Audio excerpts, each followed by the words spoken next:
All right. Well, hello everybody. Welcome to the first of, well, hopefully be many weekly video blogs run by myself and other members of the CHFFL. I'll recap what's happened in the league over the past week. This week I have joining me the top scorer from week 1, Mark Jones. He's over on the other line here. How you doing, Mark? Good, Alex. How are you? It's good to be here. Oh, that's great. I'm doing okay myself. I would have liked to have had a game more like you did over the past couple of days. How's that feel to come out and really take some names early on? It felt great, but unlike you, I don't have multiple CHFFL championships, so we're all working towards something. You know? oh, that's so nice of you to point out, but I'll I'll have to pull something out here because it seems like every pick I had was just not doing well at all. All right, so let's get down to business here. First, I'd like to take a special moment to congratulate our new owner, Minnie, on getting the win this week. Yeah, hey, welcome to the league. Yeah, Panda too. Unfortunately, Panda couldn't pick up a W quite yet, but I'm sure his time will come soon. Maybe. Yeah, oh yeah, they both will. I don't think either of them look too bad starting out. Both going to compete more than I think any newcomers have really competed in the past. Yeah, we've had some awful showings in the past. Straw? Yeah, definitely. Like to finally get somebody who's going to come in and try and stick around and make a difference. Cody last year, not quite the same thing. Remember when Spyro was in the league? Spyro was in the league, yeah. That was a long time ago, though. Other thing, Max has informed me that everybody actually paid their dues before the season started, even though we didn't get it on draft day. I'm very happy about that. Just wanted to say thank you, everybody.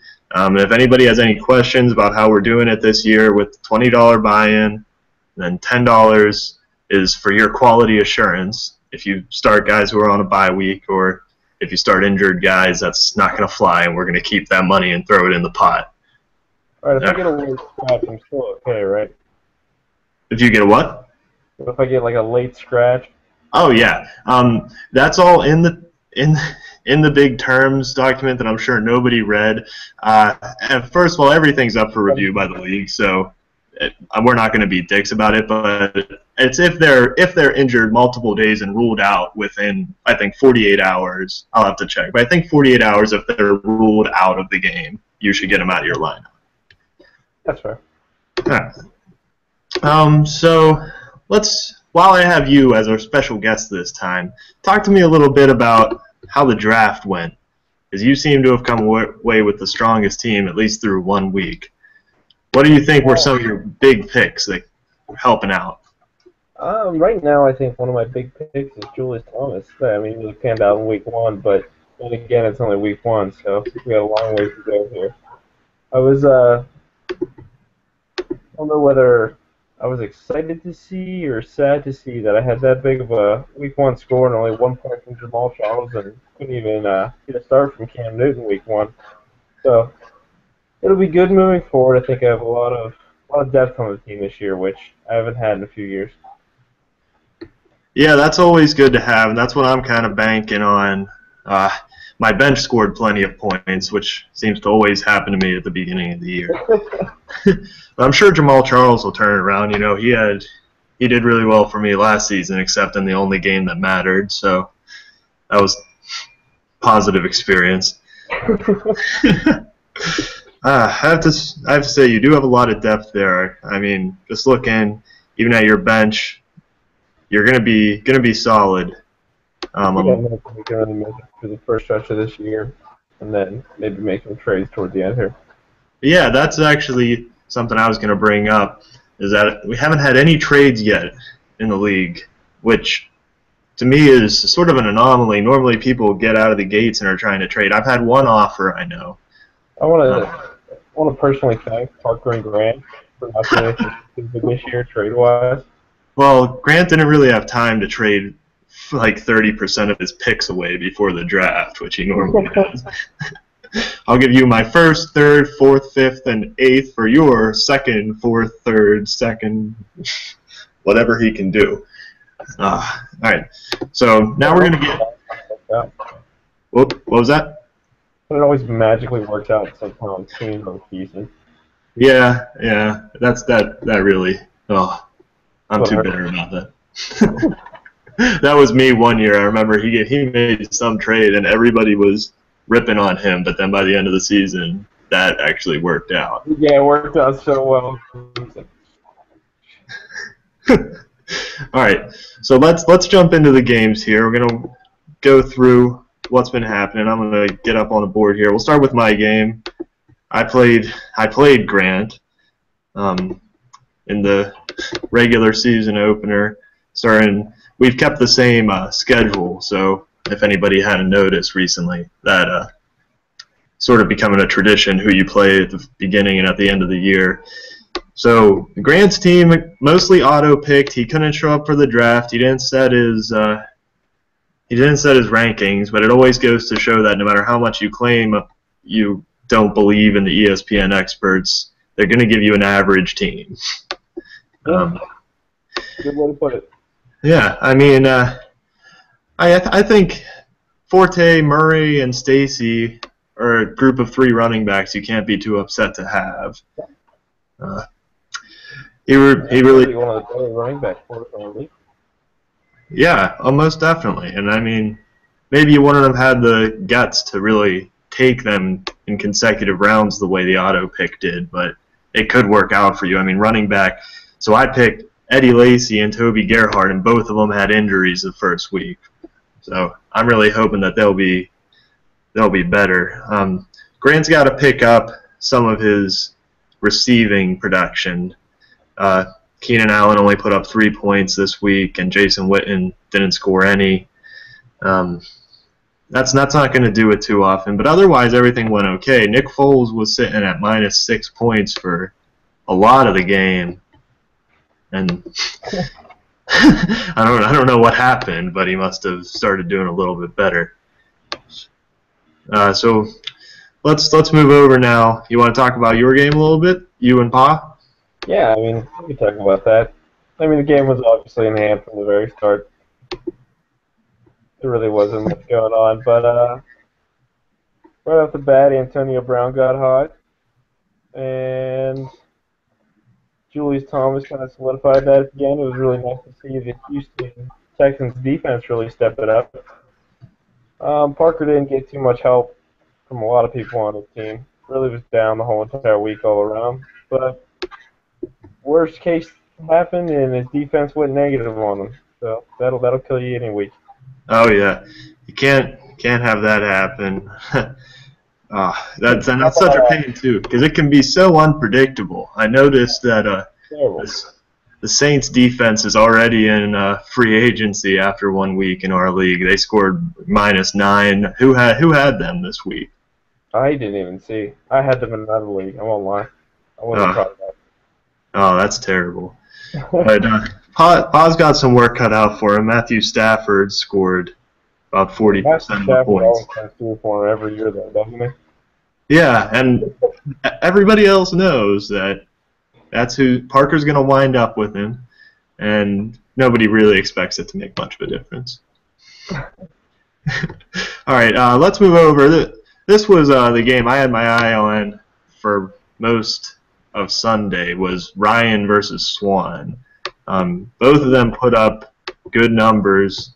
Swan came out on top, but it looks like in comparison to last year, the Backroads Conference is looking a little bit stronger, I think, out of the gate. Last year, the Monitor Conference was definitely the higher scoring teams were in there. I don't think that's the case anymore. At least. Yeah, power switching. What? Power is switching over. Oh, yeah, possibly. I mean, it's only 1 week. It's a little too early to tell, but yeah, we'll see what happens. I'm not looking forward to having to play either of them until I figure out what's going to go on with my team. Yeah. All right. So who's next here? Starting to get lost in all my tabs. Let's do Panda and Wes. All right. Wes came out with 135 points. Solid start to us this year, not like last year. No, that's Quite the dismal year for West. oh yeah. I mean, between him and Panda, Panda put up 108. The team looks okay. Ben Tate suffered an injury, which is not a good start, obviously. Panda was sort of expecting him to be in the starting lineup, and his flex spot is a receiver right now. Don't know who he's going to try and plug in there. He could put, yeah, he's got Blunt and Fred Jackson on the bench, but I don't know which of those guys you can rely on. Yeah, neither one. You're pretty much just trusting things if one of them scores a touchdown. Yeah. Jackson's just siphoning carries away from C.J. Spiller. But then over on West's side, Matt Ryan scoring 35 points for him, and Le'Veon Bell 32. That's a good combo. I mean, you're not going to get those numbers every week, but having that potential. Percy Harvin, I think, was a good pick for him. Marshall, John. Yeah, West looks like he's a really solid team going here. Yeah, what Wes has done is he's put himself together a team where people can go off, which is big in fantasy, especially in our league. If you get a 50-yard touchdown from somebody, that can be almost half your points, and you'll win some weeks. Yep, definitely.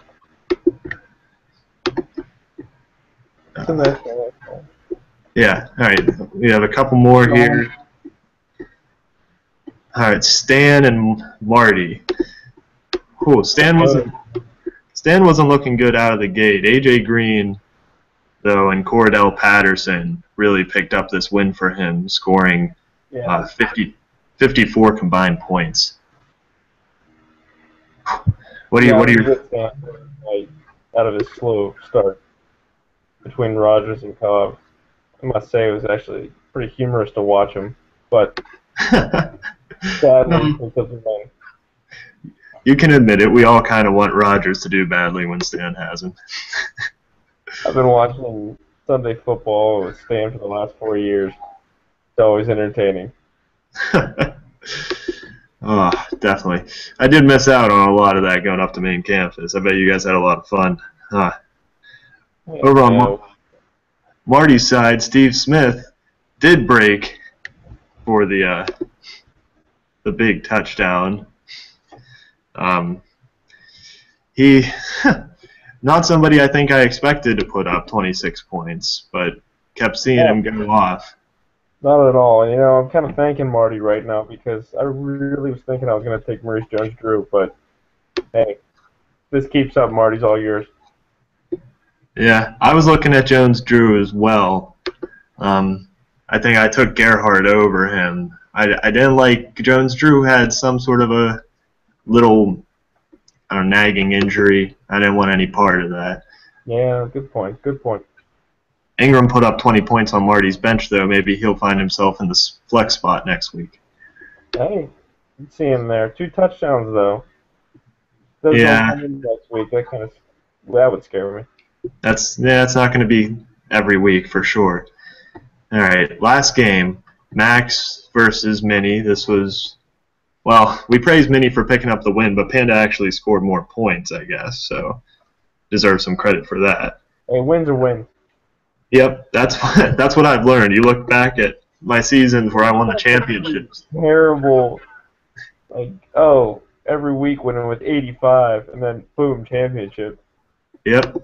Oh yeah, you just gotta you have 2 goals: get to the playoffs and then be good. You don't have to be good when you're on your way. Good point. Well, what do you think about these 2 teams? I think Max's team looked really good before week 1, but now they look awful. Yep, that's kind of how I felt about my team, although yours is a little bit self-biased. but none of the guys that he expected to show up showed up. Yeah, not at all. I mean, McCoy had 17, but it's all right. Griffin, I feel like Griffin was a tough pick. I feel like he's going to be the same as he was last year. Yeah, I couldn't go much in on Griffin personally, but Michael Crabtree even, I mean, didn't really do anything in that Dallas game, even when... No tight end. Thanks for the money, Max. Oh yeah, it's... He's going to have to... I expect to see some moves going. I expect to see some trades in the coming week or so as people try and iron out their lineups.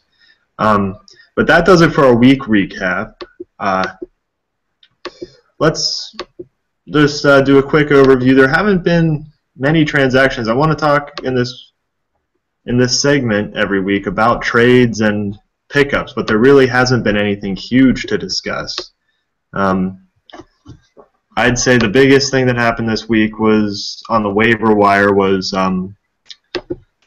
Forsett from Baltimore, and who got him? Parker got him. That was probably the biggest pickup with Ray Rice being out because, Matthew Berry probably made that recommendation. Oh, I'm sure. I'm sure he's on his newsletter emails. Oh, Parker, so priceless. I like Matthew Berry too. It's hard for me to make fun of Parker too much, but then I remember how funny it is. Yeah, you just gotta bite your tongue for a little bit. All right. Well, that's all I have on my agenda. Do you have any more closing remarks? Any wisdom to share? No, it was great win in week 1. Look forward to doing it a lot more this year. So, best of luck. All right. You too, Mark. I look forward to our game in interleague play. All right. Thank you, Alex. All right, you too. We're signing off here, and everybody, best of luck next week. Remember, don't start anybody on a bye week. We're not there yet, but don't start anybody who's already been ruled out either. Get those lineups set. All right, and good luck in week 2.